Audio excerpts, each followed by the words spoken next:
Hello friends, welcome to Namakkal Sarada சமையல். இன்றைக்கி ரொம்ப டேஸ்ட்டான ப்ரெட் அல்வா தாங்க செய்ய போகிறோம்.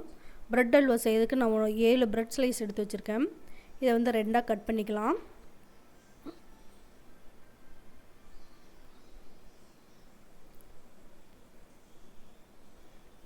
இந்த மாதிரி 2ஆக கட் பண்ணிக்கலாம். இப்போ ஸ்டவ்வில் ஒரு பேன் வச்சுட்டு 1 ஸ்பூன் நெய் விட்டுக்கலாம். நெய் காஞ்சதையும் முந்திரி திராட்சை நல்லா வறுத்து எடுத்துக்கலாம். பொன்னிறமாக வறுத்து எடுத்துடலாம்.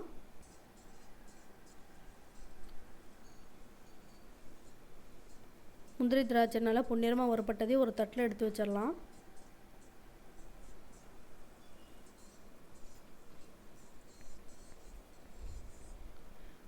ஒரு தட்டில் எடுத்து வச்சுட்டு அதே பேன்லேயே கொஞ்சம் எண்ணெய் விட்டுக்குங்க. எண்ணெய் நல்லா காஞ்சதையும் மீடியம் ஹீட்டில் வச்சுட்டு நம்ம கட் பண்ணி வச்ச ப்ரெட் ஸ்லைஸை நல்லா பொரிச்சு எடுத்துடலாம். நல்லா கோல்டன் ப்ரௌன் கலர் வர வரைக்கும் நல்லா பொரிச்சு எடுத்துடலாம்.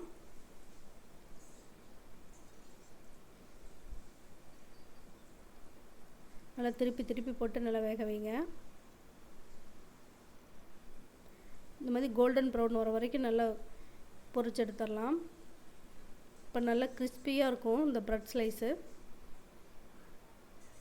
எண்ணெய் நல்லா வடிச்சிட்டு எடுத்து வச்சுருங்க.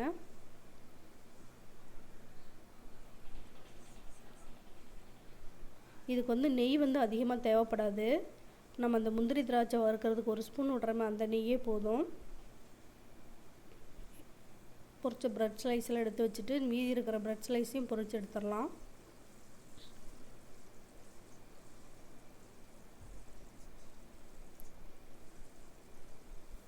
இதே மாதிரி நல்லா கோல்டன் ப்ரௌன் வர வரைக்கும் வந்ததையும் நம்ம எடுத்து வச்சிடலாம். ப்ரெட் ஸ்லைஸ் எடுத்து வச்சுட்டு நம்ம இப்போ சுகர் சிரப் ரெடி பண்ணிக்கலாம். ஒரு பேனில் 1 கப் சர்க்கரை. அல்வா செய்கிறதுக்கு இனிப்பு கொஞ்சம் இனிப்பாக இருந்தால் தான் நல்லாயிருக்கும். 1 கப் சர்க்கரைக்கு 1.5 கப் தண்ணி ஊற்றிக்கலாம்.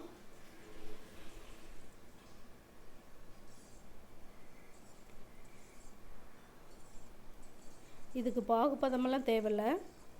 நல்லா சர்க்கரை கரைஞ்சி நல்லா பிசுப்பு தன்மை வந்தால் போதும்.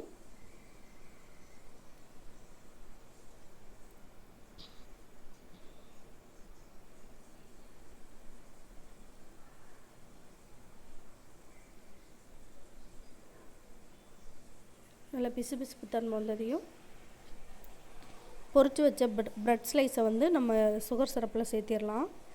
சேர்த்திட்டு நல்லா லோ ஃப்ளேமில் வச்சுட்டு நல்லா அந்த சுகர் சிரப்பில் நல்லா அமுக்கி விடுங்க.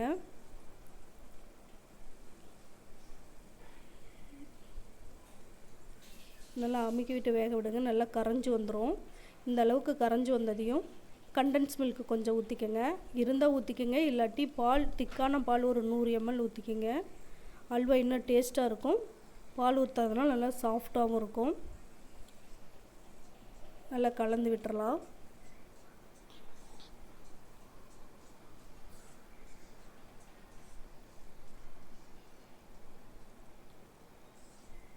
நல்லா கலந்து விட்டுட்டு அந்த ப்ரெட் ஸ்லைஸ்லாம் நல்லா கரைஞ்சிடணும்.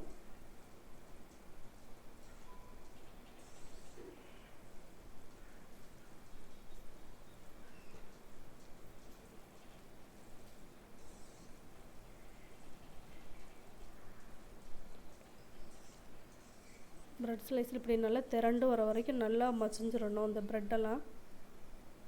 அவ்வளோதாங்க, ப்ரெட் அல்வா ரெடி ஆயிடுச்சு.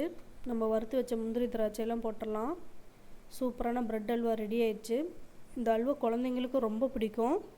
நீங்களும் ட்ரை பண்ணி பாருங்கள். இந்த வீடியோ உங்களுக்கு பிடிச்சிருந்தா நாமக்கல் சாரதா சமையலுக்கு சப்ஸ்கிரைப் பண்ணுங்கள். தேங்க்யூ.